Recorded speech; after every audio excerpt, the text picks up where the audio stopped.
প্রেত চক্র, এখানে ভয় ও ভূত দুটোই পাবে। নমস্কার, তোমরা যে যেখান থেকে আমাদের এপিসোডটা শুনছো তোমাদের সকলকে একসাথে স্বাগত আনছি প্রেত চক্রের 148 নাম্বার এপিসোডে। আমি শুভ রয়েছি তোমাদের সাথে। আশা করছি নতুন বছর তোমাদের খুব ভালো কাটছে, তোমরা খুব ভালোই আছো। আজ সোমবার ঠিক বিকাল 6:30টায় তোমাদের জন্য একটি সত্যি ভৌতিক ঘটনা নিয়ে হাজির হয়েছি। আজ তোমাদের জন্য একটি ঘটনা আছে, কিন্তু ঘটনাটা আমি একটু অন্যরকম ভাবে করার চেষ্টা করেছি। আজকের এই সত্যি ভৌতিক ঘটনাটা তোমাদের গল্পের আকারে পড়ে শোনাবো। আশা করছি তোমাদের বেশ ভালো লাগবে। যদি ভালো লাগে প্লিজ লাইক করে দেবে। কেমন লাগলো আজকের এপিসোডটা সেটা তোমরা কমেন্টে জানিয়ে দেবে। আর নতুন যারা আমাদের চ্যানেলটা ভিজিট করছো, যদি আমাদের ঘটনাটা শুনে তোমাদের ভালো লেগে থাকে তাহলে প্লিজ আমাদের চ্যানেলটা সাবস্ক্রাইব করে নোটিফিকেশন বেলটা অন করে দেবে। স্টোরি সিলেকশনে পূজা, সাউন্ড গ্রাফিক্স এবং ঘটনা পাঠে আমি শুভ। চলো আজকের এপিসোডটা শুরু করা যাক।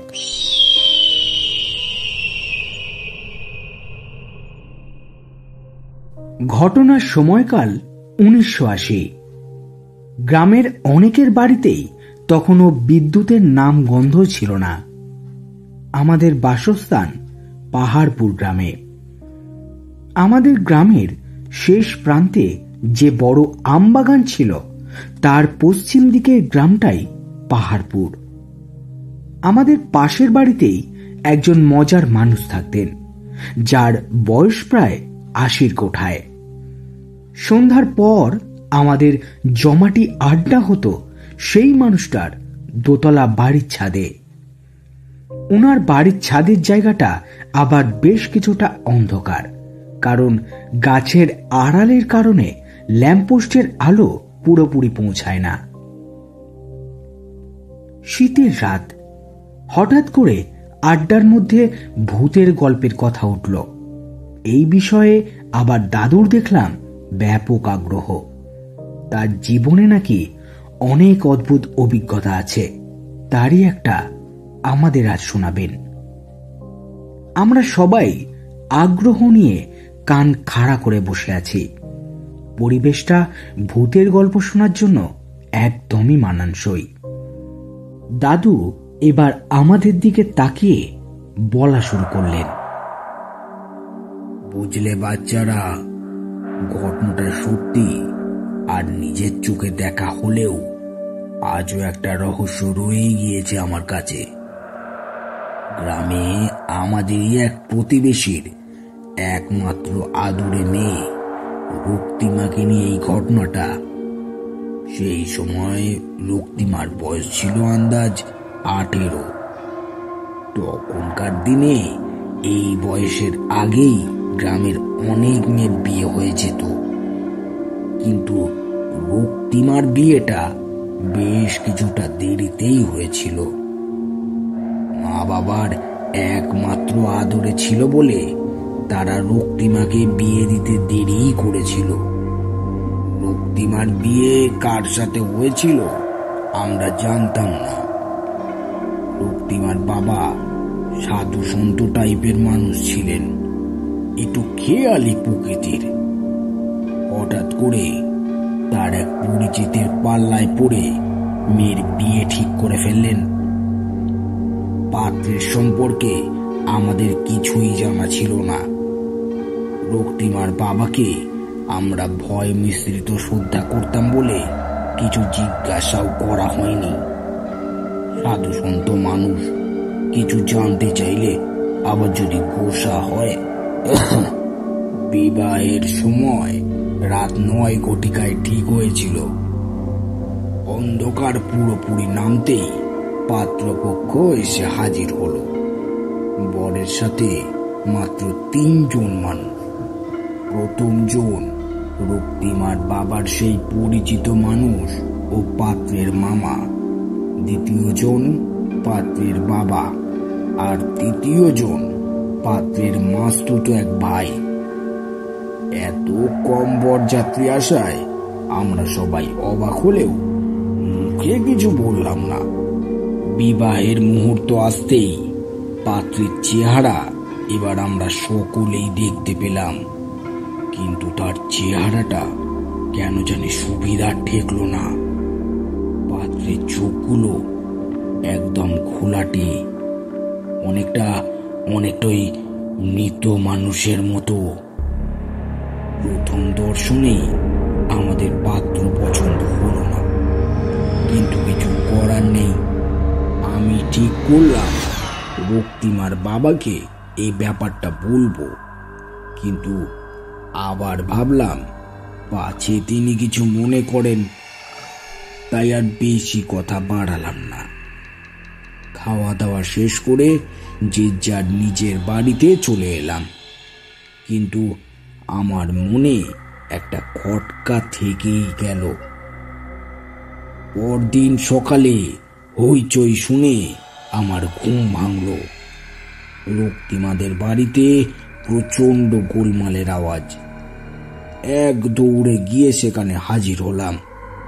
দেখলাম রক্তিমা মেঝেতে অজ্ঞান অবস্থায় পড়ে, কয়েকজন তার মুখে জল ছিটিয়ে দিচ্ছে। জ্ঞান ফেরার পর আসল ঘটনাটা পরিষ্কার হলো আমাদের কাছে। যা শুনলাম তাতে আমাদের পিলে চমকে গেল। আমরা একে অপরের মুখ চাওয়াচাই করতে লাগলাম। জানলাম রক্তিমা বাসর ঘরে যখন প্রবেশ করে তখন অনেক রাত। গ্রামের বাড়ি, চারদিক ততক্ষণে নিশ্চুপ। ঝিঝি পোকার ডাক শোনা যাচ্ছে, আর বাসর ঘরে হ্যারিকেনের মৃদু আলো জ্বলছে। পাত্রের ঘোলাটে চোখ দুটো দেখি ভয়ের একটা শিরশিরে অনুভূতি তাকে ঘিরে ধরে। আরো ভালো করে পাত্রের চেহারাটা দেখার আগে সে হ্যারিকেনের আলোটা এক ঝটকায় নিভিয়ে নিঃশব্দে রক্তিমার পাশে এসে বসে। রক্তিমার কেমন যেন একটা অস্বস্তি বোধ হতে লাগে, তবুও তার কিছুই করার নেই। এই ছেলেই এখন তার সবকিছু, সহ্য তো করতেই হবে। কিন্তু ছেলেটা যখন তাকে জড়িয়ে ধরে, তার হাতগুলো কেমন অস্বাভাবিক লাগলো রক্তিমার। গা শিরশির করে উঠল তার। অস্বস্তিকর অনুভূতি নিয়েই পাত্রের সাথে শারীরিক সম্পর্ক হলো, কিন্তু এর পরেই রক্তিমার পুরো শরীরটা কেমন যেন আনচান করে উঠল। সবশেষে ক্লান্ত রক্তিমা মরার মতন ঘুমাতে লাগলো। সকালে যখন তার ঘুম ভাঙে, পাশ ফিরে দেখে বিছানা খালি, স্বামী ঘরে নেই। বাইরে তখন প্রচন্ড গন্ডগোলের শব্দ। রক্তিমার বাবা দরজা ধাক্কা দিচ্ছেন। দরজা খোলার পরেই তিনি মেয়েকে জড়িয়ে ডুকরে কেঁদে ওঠেন। তারপরের ঘটনা শুনে রক্তিমা পুরোপুরি অজ্ঞান হয়ে যায়। ঘটনাটা হলো, যার সাথে রক্তিমার বিয়ে ঠিক হয়েছিল তারা নৌকা করে দুপুরে রওনা দিয়েছিল, কিন্তু যাত্রাপথে বিকালে নৌকো ডুবিতে পাত্র তার 3 সাথী সহ সেখানে জলে ডুবে মারা যায়। সন্ধ্যাবেলায় তাদের লাশগুলো ভেসে ওঠে নদীতে। গ্রামের প্রবাদ মাঝি তাদের বিকৃত লাশগুলো নদীর পাড়ে নিয়ে আসে। আমরা তো সবাই দেখেছিলাম, তাহলে কি করে বলি বলো তো যে ভূত পেট বলে কিছু নেই?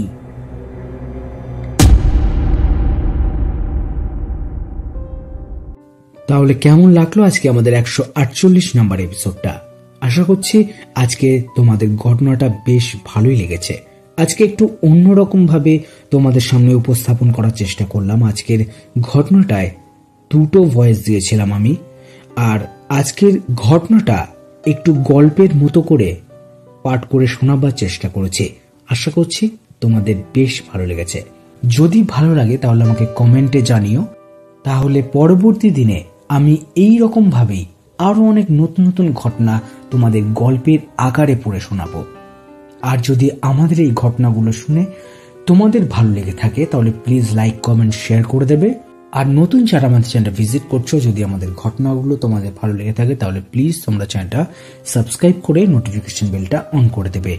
আর এই ঘটনা শুনে যদি তোমাদের মনে হয় তোমাদের কাছেও কোনো সত্যি ভৌতিক ঘটনা আছে, হতে পারে সেটা তোমার নিজের সাথে ঘটে যাওয়া ঘটনা বা কারোর মুখ থেকে শোনা ঘটনা, সেই ঘটনাটা তোমরা খুব সহজে লিখে বা ভয়েস রেকর্ড করে আমাদের কাছে পাঠিয়ে দিতে পারো।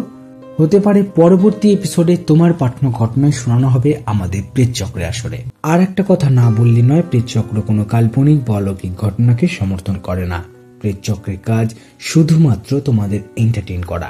আশা করছি তোমরা খোলা মনে আমাদের এই ঘটনাগুলো শুনবে। তাহলে দেখা হচ্ছে পরবর্তী একটি নতুন এপিসোডে বৃহস্পতিবার ঠিক বিকাল 6:30টায় আরো নতুন নতুন কিছু ভয়ঙ্কর ঘটনার সাথে। ততক্ষণ তোমরা ভালো থেকো, সুস্থ থেকো। নমস্কার।